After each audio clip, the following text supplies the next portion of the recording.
Dialectic is a method of discussion between two arguments in an effort to finding a better truth, and throughout histories, various philosophers have come up with their own logic of dialectic.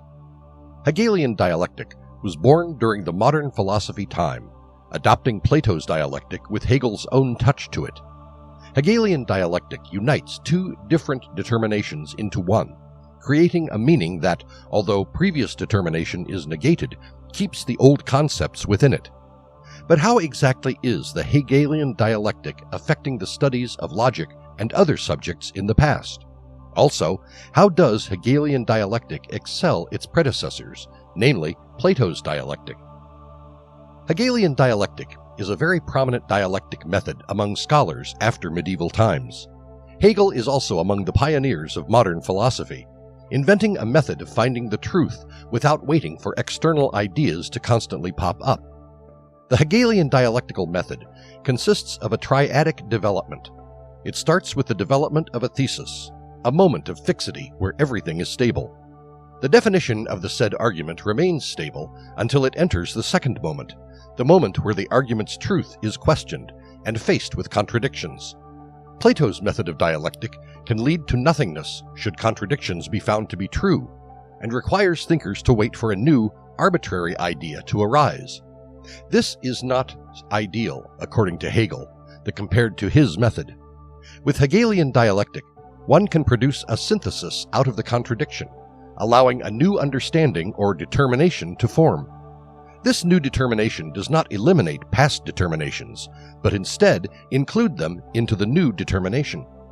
Aside from this, Hegel's work can be categorized into various philosophies: philosophy of nature, philosophy of mind, philosophy of history, and philosophy of absolute mind. In his philosophy of history, Hegel separates them into three different categories. All start from the Oriental imperial, continued with Greek social democracy, and is ended with Christian constitutional monarchy. The time of Oriental imperial is a time of stability where freedom is issued, continued by a time of when fake freedom is issued during Greek social democracy.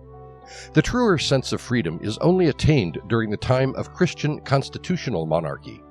And this is not the only situation where Hegel applies his dialectic theory, as Hegel applies it in many of his works, such as on the concept of being, becoming, and nothingness.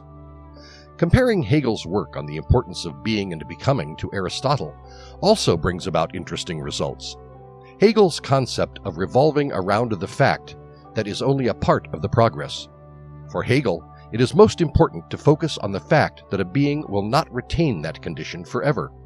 Changes are imminent, which prompt Hegel to focus on the origin, state, and what a being will become. Aristotle, however, considers becoming an imperfect situation and is partly false. Aristotle focuses on the situation of being, which he considers being the whole truth.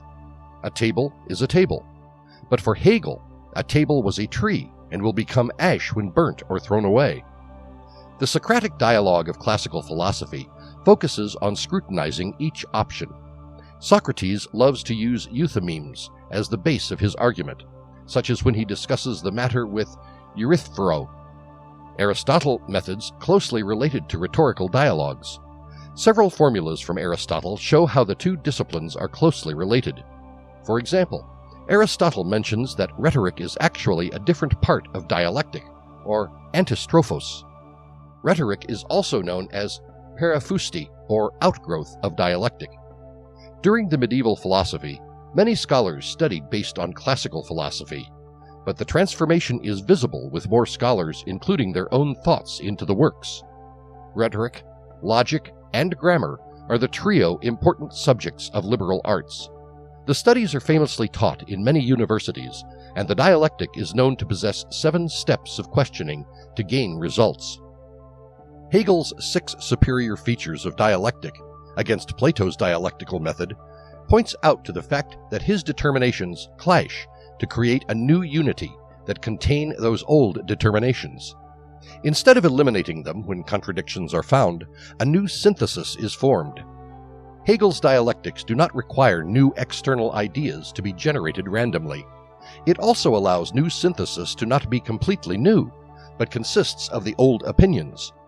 Just because a contradiction is found to be true, it does not mean the opposite is true, which allows this synthesis to be constantly tested for its truth. Hegel's concept of being, which is being for itself, is much simpler than something other. For example, an apple is an apple compared to other objects of similar characteristics. This comparison goes back and forth between different apples, which is complex. With something other, the comparison can go on a very long train. But being for self captures all these essences inside one circle, keeping things simple. However, it can also be said that being for itself has something other concept within it, and this is just another example of how Hegelian dialectic makes things simple. Hegelian dialectic allows more flexibility, but does not dilute the truth. In fact, it helps thinkers in the search for truth without the need to constantly hoping and waiting for ideas to arbitrarily pops up, only to be negated to nothing due to contradictions. Hegel's purpose in forming the dialectics is to gain an absolute result that contains determinations that are not as universal. Absolute is the highest form of the concept.